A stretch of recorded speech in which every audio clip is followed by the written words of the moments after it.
I'm Laura with Freedom Family, and today I'm going to be talking to you about the maintenance on these Honda transmissions. Let's get to it.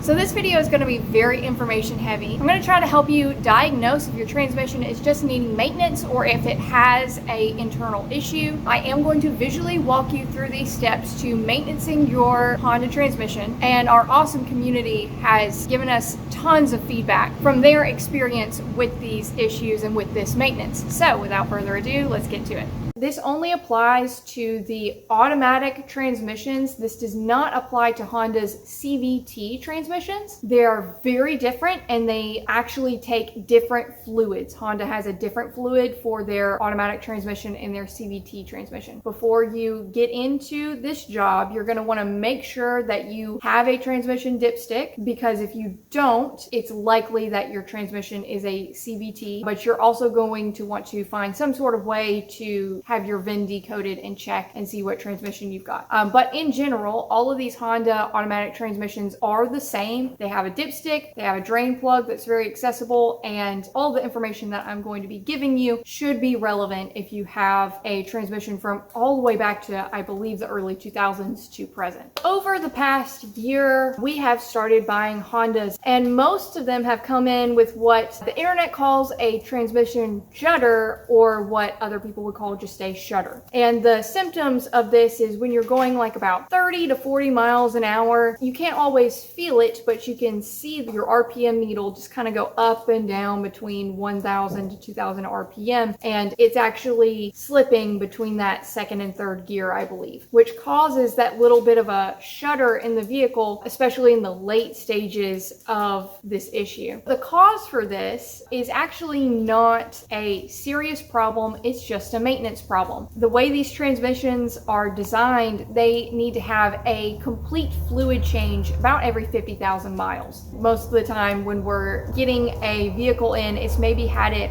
once at around 100,000 miles, or it's never had it at all, and that's when you can really tell it's past 100,000 miles and it's really shuddering. This is just my opinion, but this isn't a design flaw. This is actually a very good design. They've made sure that these transmissions are easily maintained because the fluid change interval is so often, and it's absolutely serviceable as an owner from your home garage. To drain and fill this transmission, you do not need a jack, you don't need any special tools. The most special thing you're going to need is a very long funnel to get to the transmission fill port, which also is the transmission dipstick. So to completely change all of your fluid, Honda recommends a drain fill 3 times procedure. Drain it, fill it, completely fill it, make sure it gets hot, run that fluid through the entire transmission, drain it again, fill it, do the same thing, drain it again, fill it. And that should be the last time. They only recommend 3. I've seen some bulletins where they recommend 4, but 3 is plenty. The reason why you do that is you're actually getting rid of all of the old fluid. On other vehicles, to do that, you would do a flush instead, which does not use as much transmission fluid,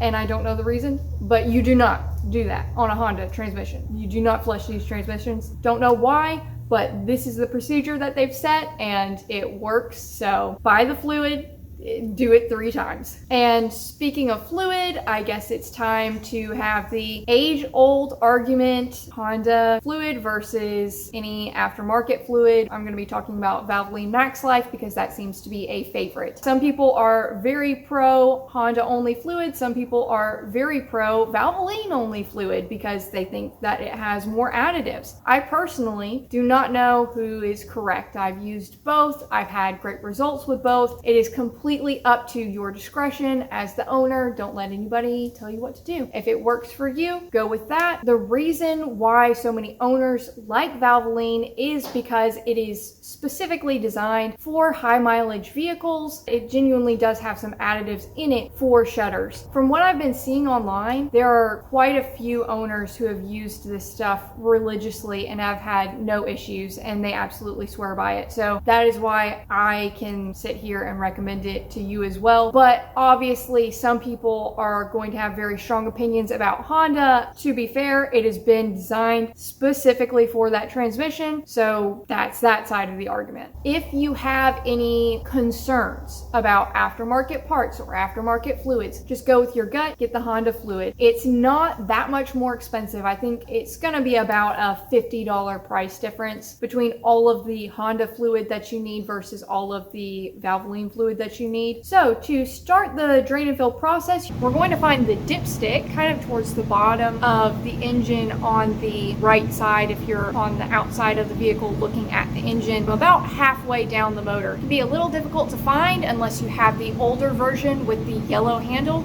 Otherwise, it's got a black handle and you're going to need a flashlight to pinpoint its location. The dipstick is also going to be your fill tube. Now we're going to find the drain plug. The drain plug is pretty easy to find. It's going to have a 3/8 head like what you'd find on your wrench before you put a socket on it. So you don't need any socket, you just need a 3/8 wrench. So your drain plug has a very big magnet on the end of it. You can expect to see some metal sludge on the tip of that. I'm not like a Honda ASC certified mechanic. I don't know how much sludge is too much to see. That's what I've seen on the end of the plug.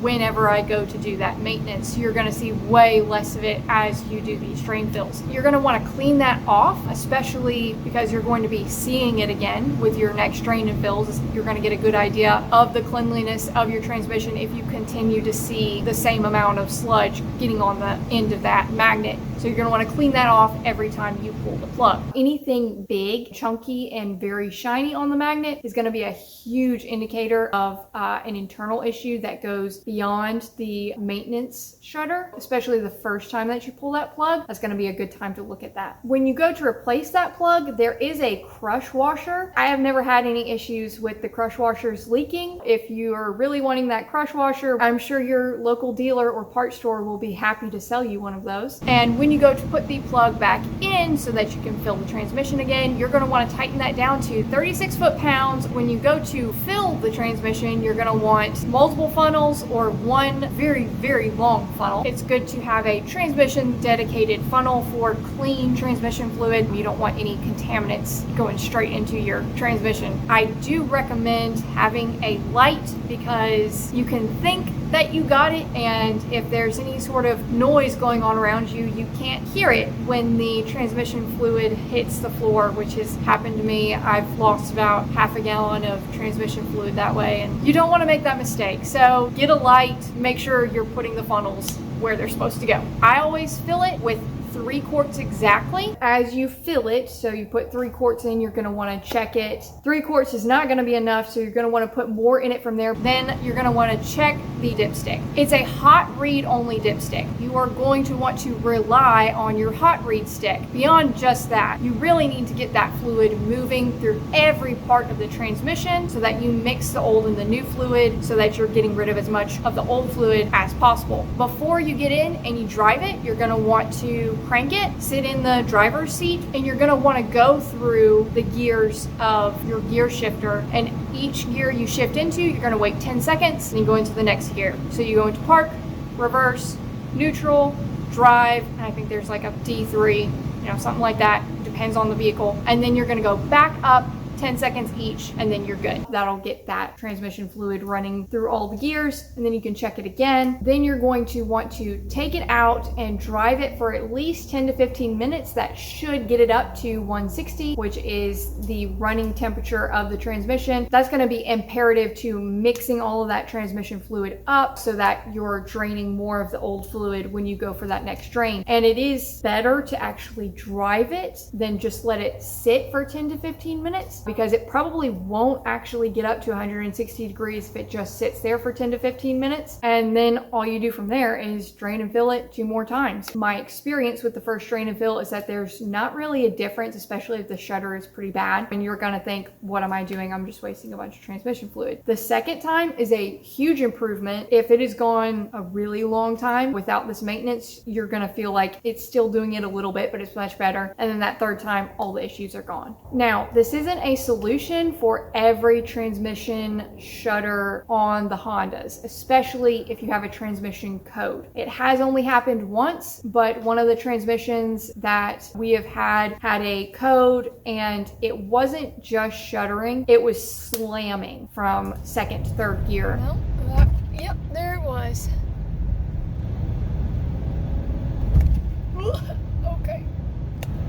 Okay, so it can be very difficult to get the transmission light to come on these vehicles, but I just had it come on. My guess is that it's going to be the same P077 or 766, 776 code. The slam was because it was just skipping third gear entirely and going into fourth. I did the maintenance on it. It didn't fix it. Ended up replacing the valve assembly because the codes P0741 or P0776 are indicating that the solenoids on the valve body are not functioning correctly. Those solenoids are unfortunately manufactured directly into that valve body. So I ended up replacing the valve body, but it didn't fix the issue. While that valve assembly was out, we could see some pretty serious scarring on the gears and the transmission, which should have been an indicator to me that probably wasn't just a solenoid issue, and we had to go to a complete transmission replacement. With these codes, I have heard some success stories from people in our comments saying that replacing the external or internal filters on the transmission actually fixed this problem in these codes for them. Even though Honda says that these filters are lifetime filters, the feedback that we've been getting from our community is that they're really not. Whenever a manufacturer says that something is a lifetime, they kind of just mean maybe 200,000 miles. So depending on the transmission, you might not have an internal filter, or you might not have an external filter, or you might have both. Either way, these are still serviceable, even though they're supposed to be lifetime. So if you've got those codes and you've got this problem, that is also a good place to start. From here, I'm just going to go through a list of a couple of other things people have recommended to us in regards to those codes. First is the filters, obviously. Checking and replacing the EGR valve, which is part of the valve body assembly, and I actually swapped out before swapping the valve body assembly. Getting a VCM muzzler. Depending on your vehicle, you might have an eco button. When you're coasting, it drops cylinders. So you may have a V6 6-cylinder engine, and 6 cylinders run when you're really in the gas pedal, but if you're going down the road and you're not really in the gas pedal, it may drop 3 cylinders, 2 or 3 cylinders. And while this does save quite a lot of gas mileage and emissions, it is really bad for the health or the extended life